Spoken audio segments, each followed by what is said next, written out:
নিলাম গিরিধারী বাবা ঠিক, তুমি আমার জীবনে থাকলে আমি হয়তো বাঁচবো না, কিন্তু কিন্তু ঐশানী তুমি যদি আমার জীবন থেকে চলে যাও তাহলে তো আমি এমনিতেই মরে যাব। কিন্তু এত বড় অপমান সহ্য করে তো আমার পক্ষে ওই বাড়িতে থাকা সম্ভব নয়। আমার জন্য তোমার এত বড় ক্ষতি হয়ে যাবে, তারপর আমি কোন মুখে এই বাড়িতে থাকবো বলো? তুমি প্লিজ আমাকে এই বাড়িতে থাকতে বলো না। কালকে তোমার আর ফুলির বিয়ে হয়ে গেলে আমি এই বাড়ি ছেড়ে চলে যাব। না না না ঐশানী, আমি তোমাকে কিছুতেই যেতে দেবো না, আমি তোমাকে কিছুতেই যেতে দেবো না। কিন্তু আমাদের কাছে যে আর কোনো উপায় নেই, আন্টিকে যে আমাদের বাঁচাতে হবে। শুনে রাখ শঙ্কর, হয় তুই বিয়ে করবি, আর তা না হলে আমি গলায় দড়ি দেব।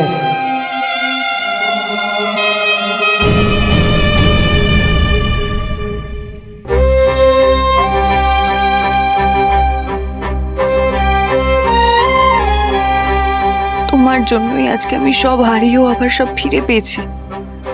তুমি যেভাবে আমার সব বিপদে আপদে আমার পাশে থেকেছো, যেভাবে আমাকে প্রত্যেকটা মুহূর্তে সাপোর্ট করেছো, খুব কম স্বামী তা করে শঙ্কর। কিন্তু আমার এই বাড়ি ছেড়ে চলে না গিয়ে যে আর কোনো উপায় নেই। আমার যত কষ্টই হোক না কেন, আন্টির সিদ্ধান্ত আমাকে মেনে নিতেই হবে। ও ভুলেই গেছিলাম, মিত্র আঙ্কেলের বাড়িতে তো ডেলিভারি করতেই যাওয়া হয়নি আজকে। তোমাকে আজ আর যেতে হবে না। আজকে শেষবারের মতো যাই, কাল থেকে তো আর থাকবো না।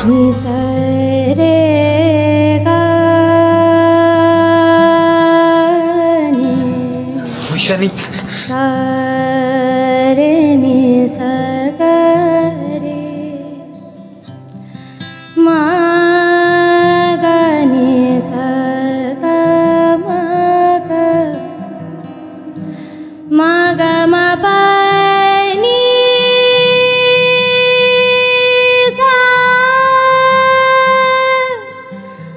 ঐশানী, আমি তো বিশ্বাসই করতে পারছি না যে তুমি আমার জীবনে থাকলে আমি মরে যাব। ঐশানী, আমাদের বাঁচার একটা পথ পেয়েছি আমি। কি পথ? চলো আমরা পালিয়ে যাই। কি বলছো কি তুমি? হ্যাঁ ঐশানী, চলো আমরা এক্ষুনি এখান থেকে পালিয়ে যাই। এক্ষুনি? হ্যাঁ। কিন্তু আর কোনো কিন্তু নয় ঐশানী, এছাড়া আমাদের কাছে কোনো পথ খোলা নেই। না, এতে আন্টির কতটা অসম্মান হবে বলো তো। আর আন্টি তো স্বেচ্ছায় তোমার সাথে ফুলের বিয়ে দিতে রাজি হয়নি, অবস্থার চাপে পড়ে। তার ছেলেকে বাঁচানোর আর কোনো উপায় না পেয়ে আন্টি এই বিয়েতে রাজি হয়েছে তোমাকে বাঁচানোর জন্য। কিন্তু ঐশানী, আমি বলছিলাম যে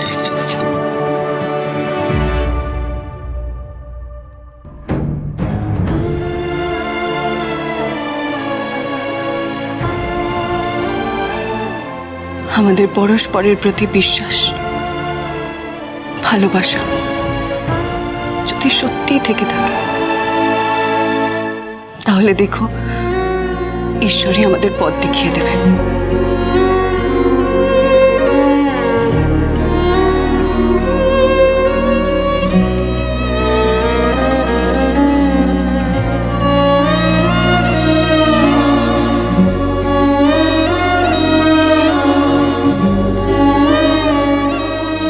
আমি আসি। ঐশানী, ঐশানী আমার কথাটা শোনো ঐশানী।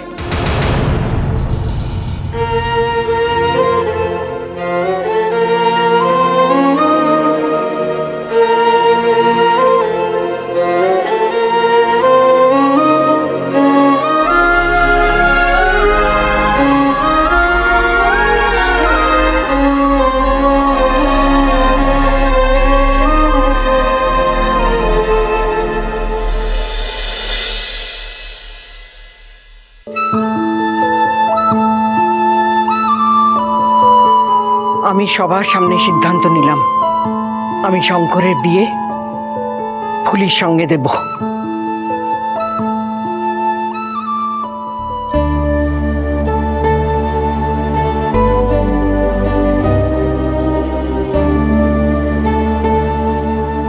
ফুলের হাতে এই শাড়ি গয়না তুলে দিতে আমার বুক ফেটে যাচ্ছে। স্মার্ট মেয়ের প্রতি আমি যে অন্যায় করছি তার কোনো ক্ষমা নেই। আমি চোখ তুলে তাকাতে পারছি না স্মার্ট মেয়ের দিকে। আমি শুধু শঙ্করের কথা ভেবেই যা করার করছি। আমার ছেলেটাকে আমাকে বাঁচাতেই হবে। যদি পারো তাহলে এই অসহায় মাকে ক্ষমা করে দিও স্মার্ট মেয়ে।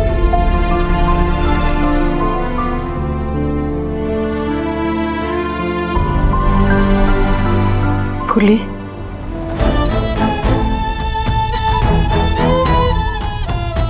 এনে এগুলো ধর। কাল বিয়ের আগে এগুলো পরে নিবি, কেমন? আমি তোকে না জিজ্ঞেস করে এই বিয়ের সিদ্ধান্ত নিয়েছি। শঙ্করকে বিয়ে করতে তোর কোনো আপত্তি নেই তো? আমার তো তুমি ছাড়া আর কেউ নেই গো সইমা। এখন তুমি আমার মা, বাবা, আমার সব। তুমি আমাকে যা বলবে আমি তাই করব সইমা। এখানে আমার মতটা বড় কথা নয়।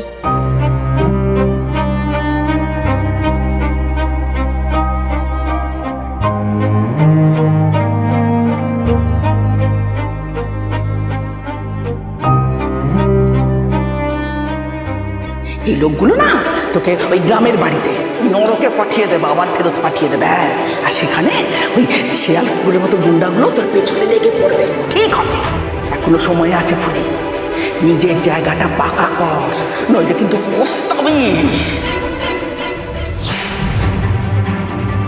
বারবার তোমরা নিজেদের স্বার্থে আমাকে ব্যবহার করছো সইমা, কিন্তু এইবার আমাকে এই বাড়িতে নিজের জায়গাটা তৈরি করতে হলে শঙ্করদার সাথে বিয়েটা আমায় করতেই হবে।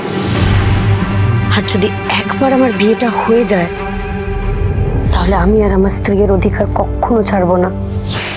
আর তোমরাও আমাকে কোনো দিনও এই বাড়ি থেকে তাড়িয়ে দিতে পারবে না, কেউ তাড়িয়ে দিতে পারবে না। উফ, তোমার এই এক কাজ হয়েছে, সারা দিন ধরে এই পুরনো অ্যালবাম ঘাটা। আরে খাটবো না, কত রকম চরিত্রে অভিনয় করেছি বলো তো।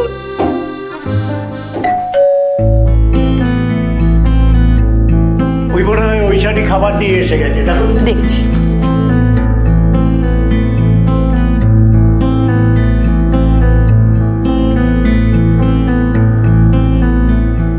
এই যে ওই শাড়ি একেবারে ঠিক সময় মতো এসে গিয়েছে।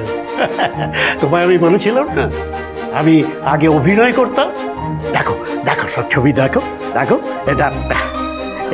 আঙ্কেল আজ না। আরে বসো না, কতক্ষণ লাগবে? একটু বসো বসো। আরে ওর কি তোমার মতন হাতে অঢেল সময় আছে? ওর তো অনেক কাজ আছে। আরে ছাড়ো তো কাজ, বসো বসো। এই দেখো, এই দেখো, এই দেখো, এটা আমি নবাব সিরাজউদ্দৌলা। বাহ, এটা হচ্ছে ওথেলো। আর এটা মহারাজা গোবিন্দ মাণিক্য। দাঁড়াও, তোমাকে আরেকটা ইম্পর্টেন্ট জিনিস দেখাচ্ছি। এই দেখো, এই নাটকটা করে আমি বেস্ট অ্যাক্টরের প্রাইজ পেয়েছিলাম। নাটকটার নাম ছিল ফাঁস।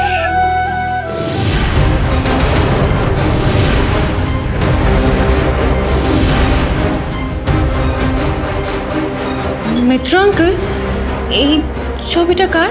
এটা এটা রত আমাদের দলে অভিনয় করত। অভিনয়টা ভালোই করত, কিন্তু একদম 2 নম্বরই লোক। যত আজে বাজে কাজ করে বেড়াতো, হাত কাটো ছিল। দলের বদনাম হবে বলে ওকে তাড়িয়ে দেওয়া হলো।